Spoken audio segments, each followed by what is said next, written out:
This morning, the most powerful man in Iran issued a direct threat to the United States. Not a warning, not posturing, a promise. They should know that if they start a war this time, it will be a regional war. Those words came from Supreme Leader Ali Khamenei yesterday in downtown Tehran. The 86-year-old leader who has held absolute power for 37 years just drew a red line. And Donald Trump, he's crossing it anyway.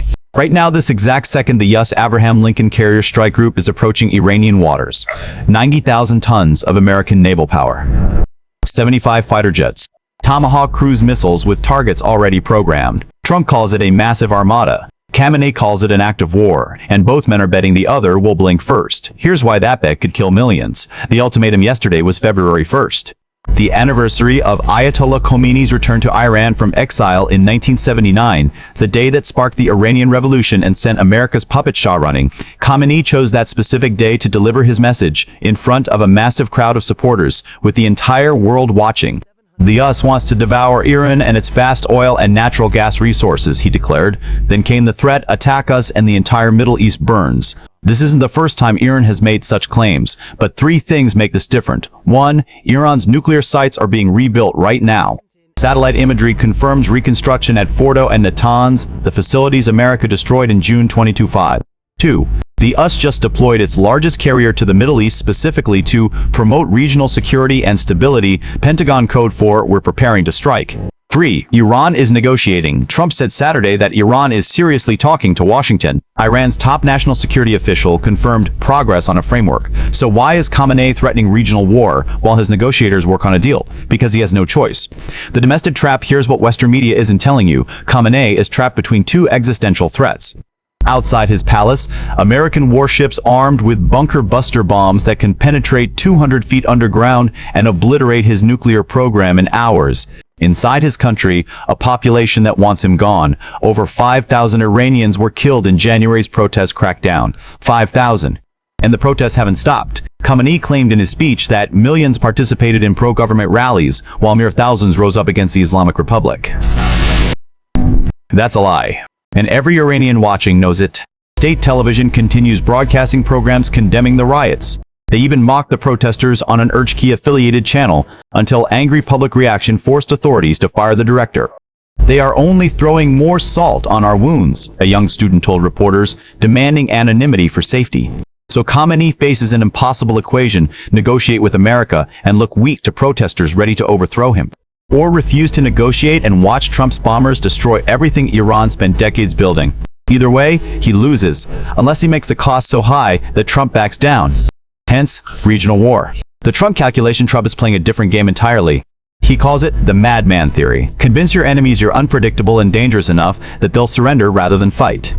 In June 2005, it worked. Trump bombed Iranian nuclear sites with 7 B-2 stealth bombers, dropping 12 massive ordnance penetrators on Fordo alone.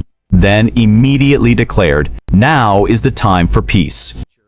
Iran didn't retaliate with regional war. They struck Al Udeid air base in Qatar, killed some personnel, then de-escalated. Trump declared victory and moved on. But now, Iran's rebuilding those nuclear sites. And Trump's madman theory requires him to follow through on threats. Saturday, aboard Air Force One, Trump told reporters he believed Iran should agree to a deal with no nuclear weapons but didn't know if Tehran would sign. His demands reportedly include effectively end Iran's nuclear program, limit ballistic missile development, stop support for allies across Middle East. Those aren't negotiating positions. That's unconditional surrender. And Khamenei can't accept that without triggering the revolution he's desperately trying to suppress. The military buildup, let me show you what's actually happening in the Gulf right now. USS Abraham Lincoln, nuclear-powered supercarrier, departed San Diego in November.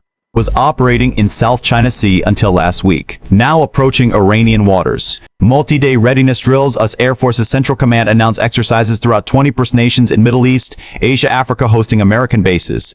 4,000 US service members already stationed in the region as of June 2025, according to Council on Foreign Relations.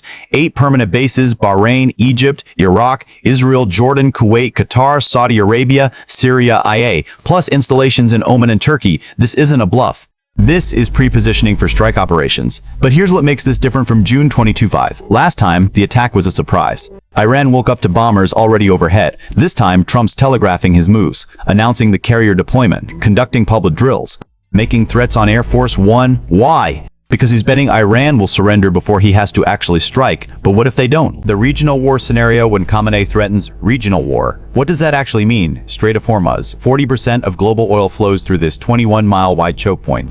Iran can close it in hours using missiles, mines, and small boat swarms.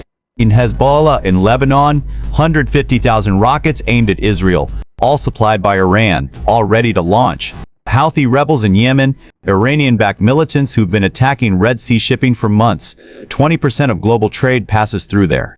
Iraqi militias, Iran-aligned groups attacking US bases across Iraq. Already killed American soldiers in recent weeks. Syrian proxies, Iranian forces embedded in Syria within striking distance of Israel. If Trump bombs Iran, Khamenei activates all of them. Simultaneously, Israel gets hit with thousands of rockets per day. US bases across Middle East come under attack. Global oil shipments stop. Prices spike to $2,000 per barrel. Your gas, 10 a gallon. Overnight, stock market crashes. And that's just the opening move. Because then Israel retaliates against Lebanon. Saudi Arabia gets drawn in. Turkey makes its move in Syria. Regional war, not a metaphor. Actual multi-front warfare across the Middle East.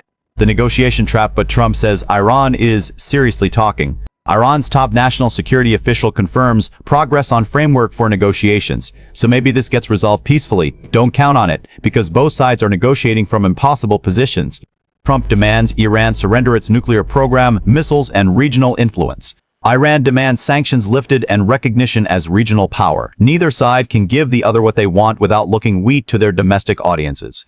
Trump can't go soft on Iran with an election year approaching. His base demands toughness. Khamenei can't negotiate away Iran's nuclear program while protesters are literally dying to overthrow him. So they talk and talk and talk while the carrier gets closer and Iran rebuilds its nuclear sites.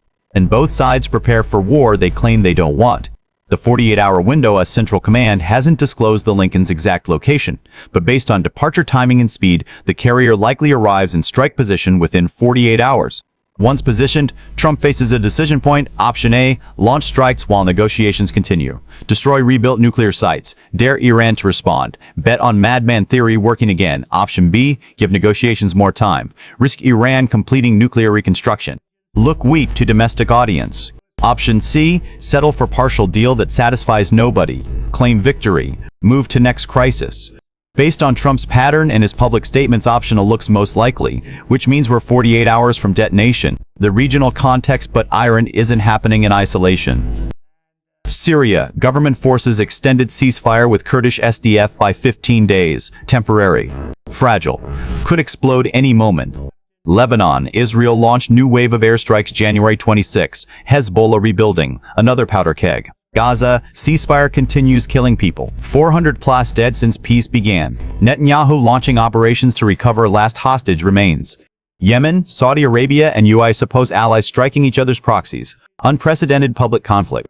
Iraq, Shiite alliance just nominated former PM to lead new government. Pro-Iranian politician Nouri al-Maliki. Trump threatened to no longer help Iraq if Maliki becomes PM. Every single one of these crises connects to Iran, strike Tehran, and all of them detonate simultaneously.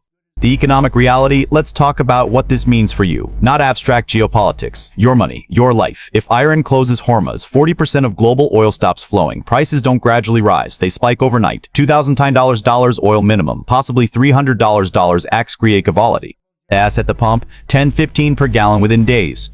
Your commute cost triples or quadruples. Supply chains paralyzed. Everything transported by ship or truck gets exponentially more expensive. Food prices soar. Fertilizers use oil. Transportation uses oil. Everything connected. Stock market crashes immediately. Energy stocks spike. Everything else plummets. Your retirement account down 30-50% in the first week. Global recession guaranteed, not maybe, guaranteed. And that's just the economic impact. That's before we count casualties, refugees. Regional instability lasting decades. The Truth, February 2nd, 2026. Khamenei drew his red line, regional war if attacked. Trump deployed his carrier, massive armada heading to Iran. Both leaders locked in positions they can't retreat from. Both populations demanding strength, not compromise. Of nuclear-capable nations, Iran close, us obviously, playing chicken with apocalyptic weapons. Someone blinks, or someone strikes. 48 hours until we find out which. This isn't the 30-day countdown anymore. This is the 48-hour warning. The Middle East doesn't trend toward stability. It trends toward explosion. Every solution creates two new problems. Every negotiation fails. Every threat escalates. And right now, this exact moment, an American aircraft carrier is sailing toward Iranian waters while Iran's supreme leader promises regional war. The fuse is lit. The countdown started, and nobody's putting out the fire. Welcome to February 2nd, 2026, where peace negotiations happen while both sides prepare for war, where carriers deploy during diplomatic progress, where supreme leaders threaten regional catastrophe to prevent domestic revolution. This is the Middle East. This is today, and this could be the week everything changes. Your gas prices, your retirement, your world, 48 hours.